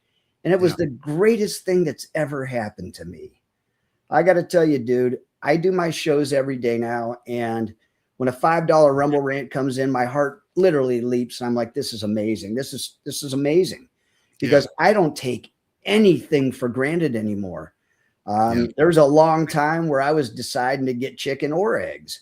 And now occasionally I can go in and maybe buy a steak. Yeah. And that's stuff I never used to think about. The gratitude of the ordinary things is for me the definition of happiness. Now, every little thing that comes my way, I just stop and give it complete gratitude. Like, this is amazing. Well, I don't take anything for granted anymore. On my Facebook page, I put a picture of me and my 3 children up yesterday. Now they're grown. They're 19, 22, and about to be 23. And all it simply says is gratitude. I am the luckiest man alive. Yep. And look, I don't have a pot to piss in financially right now. I'm starting completely over at my age, at 57, with nothing. But I will tell you something. When I look at that picture, I realize I literally have everything. Yep. My youngest son looked me in the face yesterday. I don't even know how it came up. And he just, out of nowhere, he looked me dead in the face. He said, I'm never going to put you in a home or anything like that. I'll take care of you. I mean, dude, when you hear something like that, you literally just, everything else doesn't matter in the world. No. I mean, bro, I'm telling you, I've stood on stages in front of tens of thousands of people. I've stood on stages in front of 3. But when I stand in front of my 3 kids, I never feel more important because it's the only time in my life where I feel like I have to win. I have to be at least the best dad I can be. I might not always be the best man, but I've looked at my kids and said, look, I made a mistake. Don't ever do this. I messed up here, guys. Don't ever do this. They saw me at my best and they saw me at my worst. And at the end of the day, there isn't anything that I would give up for them. I mean, I said that backwards. Nothing in the world could make me give up them. Right. Nothing. Somebody wrote me a check for $10 million today and said you could only talk to your kids once a year. I would tear that check in half. It wouldn't even enter my mind. So I look at this awakening for people really in a way of like redemption, because I think it's going to give people a chance to just go, okay, yes, I've made mistakes too. I'm not perfect. And I'm starting to realize we keep pretending that we are with each other so that it makes real life even harder, instead of just being honest and saying, this shit's hard. You know, this is hard when you have kids and the family's not together and the mortgage is late and you don't know what you're going to eat and one car's broke down. The other one doesn't have an insurance and there's so many people living like this day to day that we all just pretend that we're not like this. And it's horrible. And that's what I look at this thing as. It's just a deep breath where we can all go, enough of this shit. God, I don't care anymore about most of it. I just want to be happy. I want to kiss the girl I think is pretty. I want to lay down next to her at night. I want to wake up and hear kids running through the house or sit at Christmas and have my family around me. That's it. I don't need any of that other horse shit. And I think that's what's been great for me. It's a recognition of what matters and what doesn't. Well, I traded in a lot of my family who just wouldn't allow us to come to Easter or Thanksgiving or Christmas because we were unvaxxed. But look at the family I've gained. I got to tell you, you're looking at one guy who built a big network in the Great Awakening. Yeah, man. And I have, it pains me to say, but I've lost a lot of relationships in this movement. I thought I'd have till my grave for whatever reason. Sure. This has been very difficult for people to get through. And I have a lot of admiration for people like Rambo and Dave that never served in the military, but they show all the attributes of somebody who has the stick-to-itiveness, the mission focus, the other people first, trying to get things exactly right. This is, and one thing the military trains you to do really well is hurry up and wait. That's what it does. Yeah, with better than anybody on the planet. Well, this has been 8 years of hurry up and wait. Yep. And even when I signed up, I only signed up for 4 effing years. I didn't sign up for 10 on this one. They shouldn't have told me that when they recruited me. If they had, I'd have been gone. But, at the end of the day, it is those who have set their beliefs in this movement and stuck with them in spite of all sorts of flack being thrown our way. And sometimes at the time, contrarian evidence that would prove us to be wrong. I'll use my dedication to the Flynn family, for example. There's a lot of things been floating around about Michael Flynn, and you can look at it and you can salute it and you let it go. And and you got to say to yourself, why are so many people afraid of that guy? Right. Why are they ganging up on that guy? And is it likely that he's the one you fear the most? No doubt. Well, that's what it is. And then the other thing that this did for me, Mickey, and I've never done this with you, but I've done it on my shows, is that when I got into this movement, if you had handed me this and said, what is it? I said, it's a Post-it note. Right. And then you'd say, how many sides to it? How many sides on this Post-it note, Mickey? I'll play 2. Okay. You know what happens when you put 500 of them together? You get a cube. Right. Now, every time I get information, I don't say, is it a white hat or a black hat? I go, that's interesting. But now what about this? Have we looked at this theory? Has anybody considered this? What about that? And what they did was they retrained our mind to go out of level 1 thinking, which is what, Smart Paul or Sapioplex had taught me. And level 1, we are hardwired to almost run in sleep mode. It's good for our brain. It doesn't burn up calories and anything. So we tend to cruise through things, especially thoughts. And it's in the level 2, level 3, and going way down where sometimes you find the truth, but it's exhaustive. It's deep thinking makes us tired, and most people aren't aware of that. No, I can tell you when I walk off a stage after a show, Scott, I'm done. I don't want to talk to anybody. It's not antisocial. I need to let my mind was just going at a 5,000 miles an hour and going places it never goes. And then you want me to walk off and tell you what a great time we had? I tell my wife all the time, here's the shortest book you've ever written. All the stupid comedians I've ever met. Yeah. Yeah. Because that guy on that stage is not only thinking about the joke, he's thinking about the timing and when the mood of the room and how dirty can I be? Do I have to clean this one up? Does this one fit in with that? You know what? I should have told that one earlier. I mean, your mind is never stopping, and you're reading the audience. You're looking for the people you can play with and all that stuff. And most people think you go up and do a 20-minute set and it's just memorized and that comes out. And that's not true. No, it's not. And it's, I'm certainly not looking for accolades here or anything, but I will tell you this. There isn't much that I've ever experienced doing this that's more satisfying than about 40 minutes after the show. And you realize, wow, everybody had a great time. You start to a little bit remember what you said, and you start to really understand what it is to connect with people. And once you really start understanding what connection really means, that it's not just your voice in their ears, you get into them and you resonate.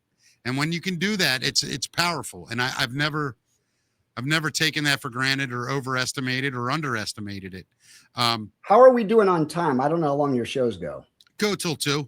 Okay, cool. Yeah, we got about 20 minutes. Since you are attracting a lot of the people who weren't in this early on, yeah, would you like for me to share a few things to give them a feel of how much fun we were having? 1,000%. When Q was playing with us. Yeah, but I want to show you this one thing first. I just wanted to play it because I really think it says a lot about Trump to people that hate him. And I just want to play this, and then I'll have a quick comment after it. Here it is. Trump then made one of the better jokes of his presidency, actually. And that's saying a lot. He's a super funny guy. Here he was yesterday making a joke about Mike Huckabee's appointment. And then we also have a transmittal letter to the president of Israel requesting that he accept Ambassador Huckabee's credentials.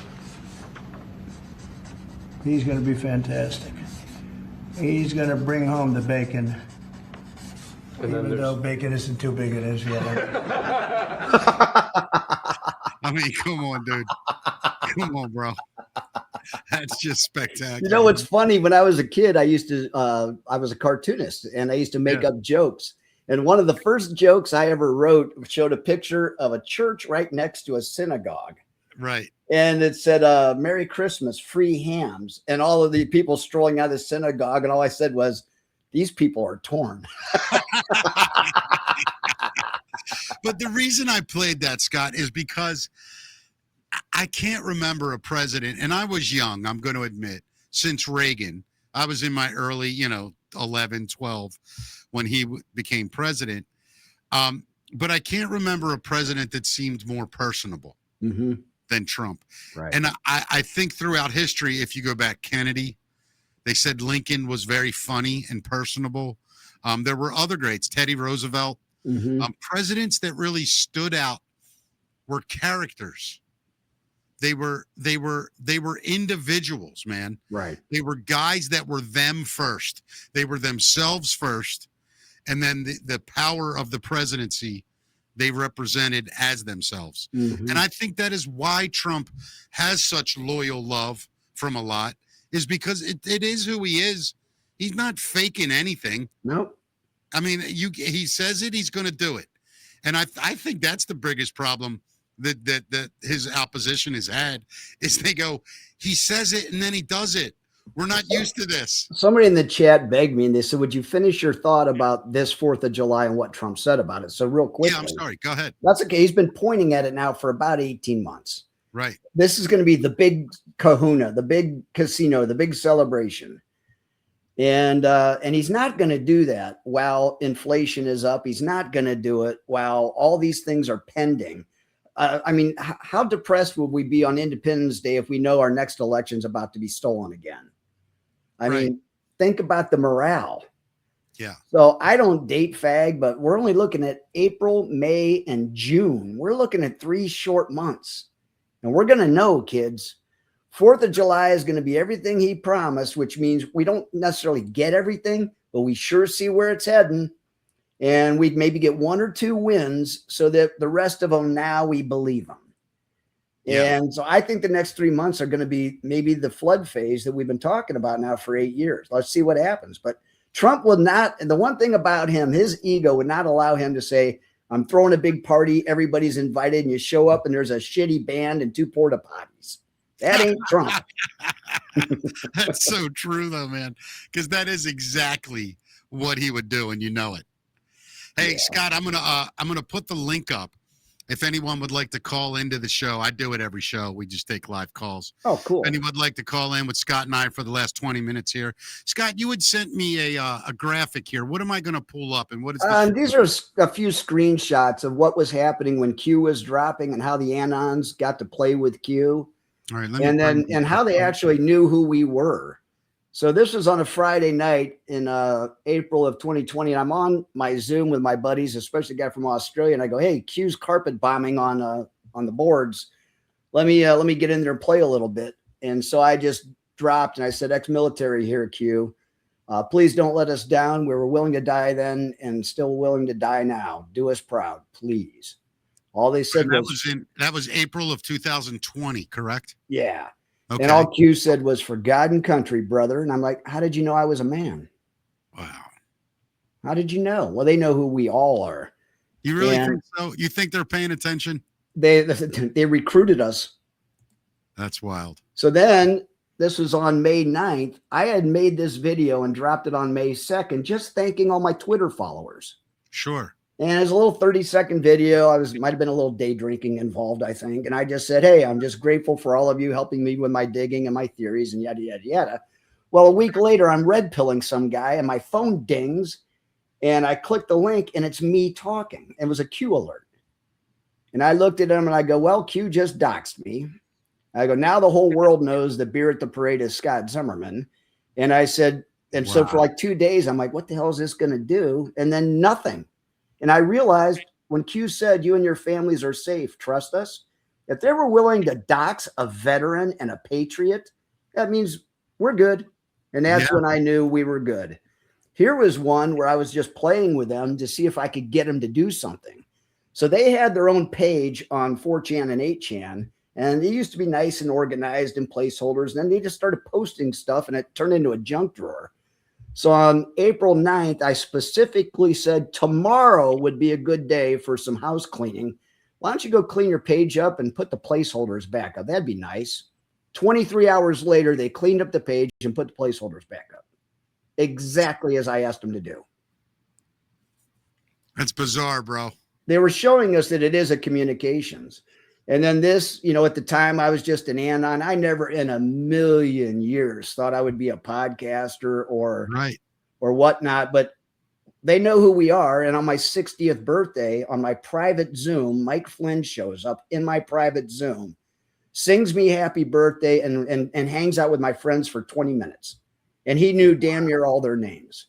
Wow. And by the way, I think he's on the Q team. This is just one where they posted our graphic. When we were We the Media, we did this thing every Friday called In It Together at 5 o'clock, and we would all post at the same time one piece of this graphic so people could put it together like a puzzle. And Q acknowledged the work that we were doing in We the Media, which I thought was a nice hat tip. Yeah. This one made me laugh so hard. It had nothing to do with me, but to let you know that whoever Q is, they got a wicked good sense of humor.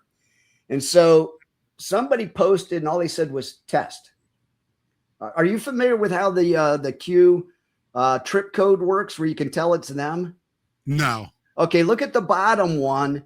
You see where there's something in red? It says Q and then there's something in red. Yes. That's their trip code, and it would fade red, white, and blue and glow and oh, wow. more. Okay. So we would know it was them. Well, sometimes we didn't know it. They would post shit anonymously and not tell us. Right. So somebody just posted and said test. And one of the OG Anons says, well, you didn't dot yourself. Congratulations, new fag. And then another Anon says, hey, there's a test board for this shit, new fag. Don't clutter up our board with your tests. Right. Well, the same poster, and you can tell by the code of 8414BR, came back a little while later and said test 2. Yeah. And then the Anon says, results came back positive. I'm sorry, but you're a faggot. Right. Well, then they come back with the same code, but this time their trip code, test 3Q. And the Anon went, oh my God, I'm so sorry about the last bread boss. And I swear to God, I won't do that ever again. And then another time, Q had dropped something right at the top of a bread, and it was something referenced from the previous loaf. And somebody said, hey, new fag. Somebody said, hey, boss, that's old news and notables. And all Q said was, Sorry, busy saving the world. Like, I ain't got time to look at your shit. Scott, how many? I love to ask guys this. How many do you think there are On the Q team? Yeah. It has to be rotational just from, you can go ahead and, that was my first meme I ever did, though. Orange is the new black when Trump took over for Obama. No, these are great, man. I love whenever I meet up with you guys and you see your work and the things you've done and the things you have access to. It just gives me so much more like desire to do what I'm doing. Yeah. It really is. It's because, and I know a lot of you guys are sort of on that thing of like, oh, we've been doing it. Nothing's happening. Well, I'm hoping that's why like guys like me are here now, that maybe we can get this out to people who would never even pay it any attention. Did any of our friends in the chat take you up on your link? Yeah, let's bring one in. All right, we're going to go to M. Joseph. What's up, buddy? How's it going, man? What's up, Mickey? How are you, friend? Good. What's happening? Nice to meet you. I'm Joseph. Hey, nice to meet you. You and I could put our heads together and make an ass of ourselves. I think you froze them up, Scott. I think so. Frozen pizza. That didn't take long. Let me wait till he comes back. I'll get him back up. Let's go to Trisha. There she is. Cackle Smack. How you doing, girl? I'm good. How are you? I'm great, thanks. You and I haven't met, but this person you have on screen with you, Scott. Yes. He is so responsible for bringing all of us together. A lot of people have told me that, Trisha. When I announced that I was going to have Scott on the show, and I mean all the way up the ladder, Rambo, Dave, and all the way down, tons of fans, everything coming in saying, "Oh, can't wait for Scott. He's amazing." All that. So I'm honored. Believe me. He is. I just can't say enough about him and his wife. They're just the glue, and he gave out his phone number and I called like many of us. And there's another person in our movement named Sean who's done the very same thing. And I think Beer's he's just a shining example. I'll just start crying because I do. I just want to see other people succeed. And there's plenty of room in this movement for everybody with a voice and a brain. And that's why I try to help people get into podcasting. Yeah. Because, we're going to need as many of us as we can get, especially when the normies start rubbing their eyes and looking around. I want them to have 10 personalities to pick from, not 2. I'm with you. And that's why we made castguide.com, QAST guide.com, so people can find all the good MAGA podcasters. Well, Trisha, thank you for calling. I'm going to try to get to a couple other people here. Thank you so much. Thank you for watching me, and thank you for pointing out how great Scott is. Awesome. Even he doesn't. It's a little awkward. I got to be honest. I know you don't take compliments very well, Scott, but it's important that we all continue to support one another because you support all of us. And I just want to thank you. And before you go, Mickey, I just want to say, I think it must have been awesome to have been a child with you as a dad, because I can't imagine life not being hysterical and just nonstop fun. I'm not going to lie. I mean, there's a lot that goes with the humor. So my kids they're funny kids. We did laugh a lot growing up, but there was also other stuff. I mean, but yes, I love my kids very much. And I tried to do as much as I could with humor and making them laugh to build trust and things like that. And it worked. I have 3 amazing young adults that I call children, and I'm in good hands. So I feel well, you're doing something that they're going to be so proud of for years and years and generations. I believe that. I do. Come a long, long way. So I'll let you go, but Thank you, Trisha. Kudos. Thank you so much. Scott, the reason I started doing this show was because of like what she's just saying. It's like, you're able to talk to people and you have a way with words. I do. And now it's like, why don't I talk about something that can help people? And it's like, what better way to do? Let me take another one here. Let's go to, oh, here she is. She's the star every week. Scott, she's on every week. Coco, Bear, and Izzy, what's happening? Hey. Finally get to meet you. Scott, you are awesome. I love how you unite people. You are so spot on, and you take no credit for it. You thank God every time you do that. And that is such a blessing to hear you do that, to see you do that. I want to thank you for that, and happy Easter Bunny. Thanks, sweetie. We'll talk to you tomorrow, babe. Take care. Wait. Wait. I still have something to say to you, Uh-oh. young man. Yes, ma'am. I want you to keep kicking ass and taking names. I love you, both of you. I love Bye. you too. Thank you. You know, dude, when you got people like that behind you, it makes you want to wake up every day and do this show, man. I'll never have to work another day in my life because of this community. I feel the same way, buddy. This didn't work. Hold on, let me go. Hey, we got you? Calm down now. You knocked us off the air, man. What's happening? I think I kicked the modem or something. I don't know. But it's so funny how God works, because I was meant to freeze at that moment to be brought back to hear what Scott just said about podcasting and stuff like that. This show I found so absolutely inspiring. I love, Mickey, I love all your Q schools, and you guys do a great job. This specific show, I started feeling an unction in my spirit that started saying to me, start up your podcast again. And I froze. And then the second caller came in, and Scott's talking about doing a podcast. So I feel like that was a God formation for me. So I just want to say, great show today, very inspirational. And I'm going to start up my podcast again. I used to do a podcast called Mustard Seed, where I would plant seeds to grow the kingdom and kind of like merge Christianity with Q. So I think it's time to bring it back. Well, that being said, make sure, do you have his contact information? No, I don't. No. You got a pencil handy real quick? Go ahead.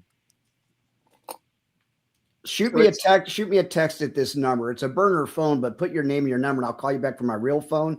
Okay. It's 930. Mickey's going to laugh when he hears this number. 867-9305. 867-9305. I couldn't get 5309, so I got all the Jenny dyslexics. That's hilarious, man. I'm so proud of you, Scott. Shoot me a text, and I'll get a hold of you later today or tomorrow. And what I want to do is I'm starting a podcast, another show on Sundays at 1:00 Eastern called Wisdom Within the Word.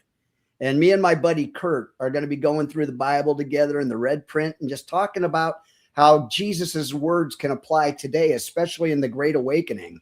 Would love to have you on as a guest, and then we can help you promote your podcast sometime real soon as well. That would be awesome, Scott. Thank you guys so much. God bless you. Thank you, bro. And listen, you've been on my, and if I can ever help you, man, just reach out. What's your first name again, so I see when it comes in? Joseph. Thank you. Joseph, you got it, buddy. Keep in touch, man. Look forward to your show, pal. See you, bud. Poor guy keeps freezing up. One more here before we wrap up. Nova Moon, can you hear us? Yeah, can you hear me? Yep, all Are good. you feeling okay? You look a little green around the gills. Yeah, I'm the frog sheriff, so they're all going to get arrested. But Go ahead, I had to call in, Mickey, because I did watch on X some of Threadfest, and you have to tell me that you didn't write some of the material when Kate got up there, because I'm bald, just like Scott is, right? Yeah. And that line I'll never forget, because there's certain jokes that people say in history that you will never forget that punchline. Yeah. And you know which one I'm talking about. It's probably about we both used to date the same guy. Well, no, it's not that one. I will say this right now in front of the world. I did not write one thing for Kate. Kate wrote every joke that you heard, and she deserves, I'm telling the truth, not one thing did I write for her. I was watching you in the background. You were falling out. Because I heard it for the first time. Especially when she said, we know that Ash loves bald dicks. Right. I'll never forget that in my life, because I did not write it. I wish I did, man. I wish I did write that. But she was great, and she's an incredible talent. Very funny lady, and really cool. I was glad to meet her. I'm looking forward to having her on with Matt and I very shortly. So, good. That was all Kate. That was all her. All right. I had to point that out to the audience because she was so funny. And She was you great. guys are doing a great job. Scott, I've been watching you for a long time. I've been involved in this since I think when this guy came down an escalator, I started paying attention more. We'll see you guys. Thanks. All right, All buddy. right. Thank you Thanks. for your kind words. Oh, Scott, man, we're the luckiest guys in the world, like you say every day, that we get to do this. And man, there isn't much that I don't even know anymore where I can like set my gratitude. I don't even know where to give it gratitude anymore because it is truly everywhere. Like my gratitude is across the board from everything from people in my life in the past 25 years that told me, don't give up on Jesus. They would pray for me. I'd roll my eyes, tell them they were stupid. Nowadays, I don't know if I could appreciate those prayers anymore. I've met people who told me always keep your mind or always keep your eyes on what's behind what you're seeing. The 5GW thing, the fifth generation warfare, how does it make you feel when you hear something, has allowed me to process things. Like when I heard Bill Maher the other night, I wanted to bring this up. When he said point blank, UFOs are real, the aliens are here, you're the conspiracy theorist at this point if you don't believe that. Even though he got the name wrong, didn't he one time say maybe those QAnon people weren't crazy after all? A month ago, he literally said, I'm here to offer my apologies. Where do I go to offer my apology to the QAnon people? It's happening, Scott, and I know the OGs are very remiss in saying that, and you don't want to because you've seen it a bunch. I get it, but I'll say it as the new guy, and I'll eat my own words. That's okay if I have to. But when you're hearing about it the way I'm hearing about it in places that you shouldn't be hearing it about it, bars, comedy clubs, it's just coming up, in a Royal Farm, which is a big convenience store here in the Mid-Atlantic. We get gas and good food at the same time. There meant people in line talking about it. Something's happening. I'm so grateful to be a part of it. And Scott, you are one of those minds that I'm so glad I got to meet because you, like me in a sense, you think for yourself, even though people influence you and you hear a lot of things, you process it all. You deal with it from Scott Zimmerman's knowledge and his point of view. And that's such an important characteristic to have in what we're doing. But I've got literally hundreds of friends now that are smarter than me. I get to talk with them on and off the air all the time. So I'm getting input and theories and ideas and I let them expand my thinking. Me too, man. No, you're just getting started with this, bro. You wait for a year now. You and Matt are going to be completely different people and walking encyclopedias of this crap. You're going to be surprised how much it sticks. No, I know. I just hope at that point I can afford a car. So that's what I'm hoping for. Well, hey, stop and think about this. When everybody starts waking up and they all cut the cable and turn off those TVs and they go to the internet and they find us. Yeah, buddy.